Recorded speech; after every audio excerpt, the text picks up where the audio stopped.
Hello everyone, welcome to EduTap. So in today's JAP Foundation series, we'll be discussing the topic reports to FIU India. तो FIU India क्या है? Financial intelligence unit India. तो India में prevention of money laundering act है और बहुत सारे regulatory bodies हैं जो बैंक्स पे या रिपोर्टिंग एंटिटीज़ पे ये प्रोविज़न डालते हैं कि उन्हें इंफॉर्मेशन शेयर करनी है FIU इंडिया के साथ, specially under the PMLA act.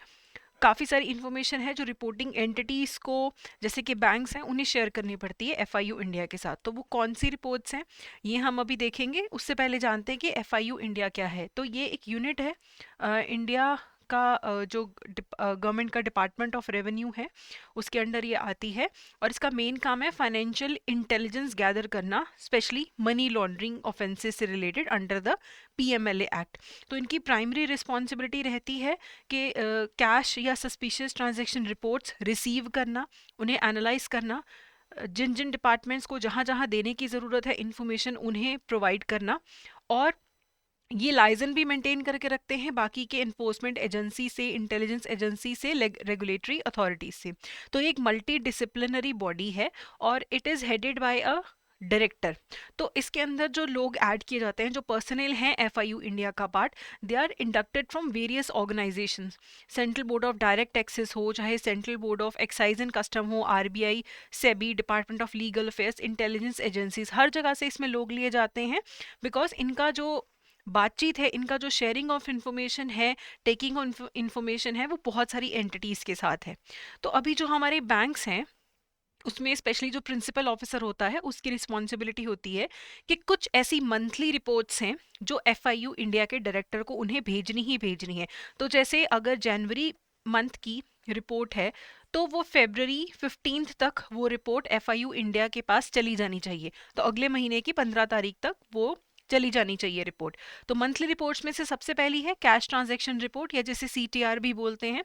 So if there is any transaction, cash transaction of 10 lakh rupees और मोर, तो वो एक रिपोर्ट में ऐड किया जाएगा कि ये ट्रांजैक्शन थी जो 10 लाख या 10 लाख से ज़्यादा की थी और कैश में थी। अगर बैंक को ऐसा लगता है कि सीरीज ऑफ कैश ट्रांजैक्शंस हैं और मंथ में उन्हें मिला के भी 10 लाख रुपीस बन रहा है, तो भी वो ऐड की जाएगी। हो सकता है कि एक पर्सन जानबूझ के इस 10 लाख के मार्क से नीचे रहना चाहता हो, तो वो 4 लाख की ट्रांजैक्शन कर रहा है कैश की, फिर 2 लाख की कर रहा है, लेकिन ओवरऑल तो 10 लाख बन गई ना। तो वो भी कैश ट्रांजैक्शन रिपोर्ट में ऐड होगी और ये रिपोर्ट मंथली फिर FIU इंडिया को जाएगी। फिर दूसरी रिपोर्ट जो भेजी जाती है वो है cross border wire transfer report. तो जहाँ पे भी वायर ट्रांसफर होता है, चाहे इंडिया डेस्टिनेशन है चाहे इंडिया ओरिजिन ऑफ फंड्स है, अगर वैल्यू 5 लाख रुपीस या उससे ज़्यादा की है तो ये भी रिपोर्ट में ऐड करके भेजा जाएगा। CBWTR रिपोर्ट में ऐड करके उन ट्रांजैक्शंस को भेजा जाएगा। फिर है NTR यानी कि नॉन प्रॉफिट ऑर्गेनाइजेशन रिपोर्ट। ऐसी ऑर्गेनाइजेशंस जो प्रॉफिट के लिए काम नहीं करती हैं, किसी सोशल, रिलीजियस, कल्चरल सर्विस के लिए काम करती हैं, वो नॉट फॉर प्रॉफिट ऑर्गेनाइजेशन होती हैं, जो आपके NGOs होते हैं। अगर किसी भी NPO को, नॉट फॉर प्रॉफिट ऑर्गेनाइजेशन को पैसे रिसीव होते हैं 10 लाख रुपीस या उससे ज़्यादा, तो वो भी रिपोर्ट में ऐड करके शेयर किया जाएगा। उसके बाद है काउंटरफीट करेंसी रिपोर्ट। जितने भी काउंटरफीट करेंसी रिपोर्ट्स एक मंथ में रिसीव होते हैं बैंक को, उन्हें उसकी रिपोर्ट बना के FIU इंडिया को भेजनी है। तो ये तो थी हमारी मंथली रिपोर्ट्स। फिर आती है एक suspicious transaction report.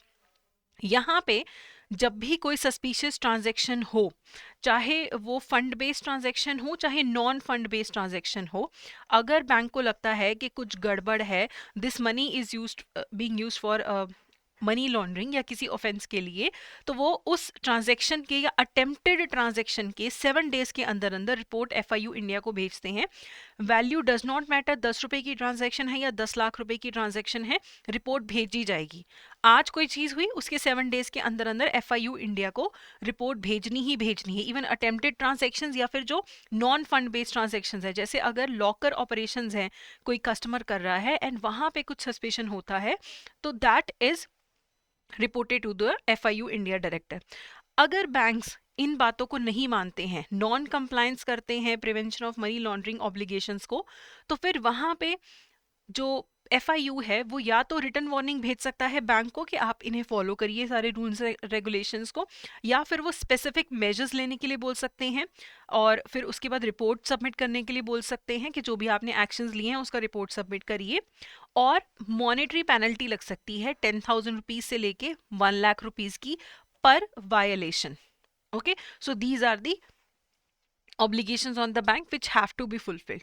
Okay, so before continuing for the MCQs, I would like to inform you that we have a JAB Master course जिसमें सारे subjects के आपको notes, recording, subject wise MCQs and full length mock test भी मिलेंगे। हर subject के 10 अलग से mock test होंगे, तो ये आप ले सकते हैं। अभी एडुटैप 75 कोड यूज़ करके आपको 75% ऑफ मिलेगा। अगर आपका कोई एक सब्जेक्ट या 2 सब्जेक्ट्स आपके अलग से वीक हैं या आप उन्हीं में हेल्प चाहते हैं, तो उनका आप सिंगल कोर्स भी खरीद सकते हैं। And let's continue with the MCQs now. So the dash is responsible for timely submission of CTR, STR and reporting counterfeit notes to FIU India. तो प्राइमरी रिस्पॉन्सिबिलिटी किसकी होती है? Designated director, branch manager, principal officer या फिर senior accountant. तो main responsibility रहती है principal officer की। तो सी जो है यहाँ पे करेक्ट आंसर है। अगला क्वेश्चन है, non profit organization report includes transactions regarding receipts by non-profit organization of what value? कितनी वैल्यू या उससे ज़्यादा का ट्रांजैक्शन होना चाहिए कि फिर NTR रिपोर्ट में ऐड करना पड़ता है उस ट्रांजैक्शन को? तो 50, 15, 20 और 10। सो हमारे पास करेक्ट आंसर क्या है? 10।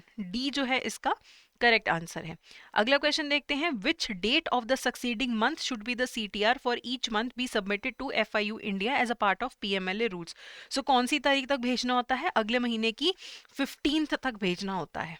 ठीक है, तो सी जो है यहाँ पे करेक्ट आंसर है। तो ये था हमारा आज का सेशन। अगर आपको ये सेशन यूजफुल लगा है तो please go ahead and subscribe to our YouTube channel. अगर आप कोई फीडबैक देना चाहते हैं, आपको तैयारी में कोई हेल्प चाहिए, आप हमें मेल कर सकते हैं at hello@edutap.co.in and you can also call us on this number. So that's it for today. Thank you so much.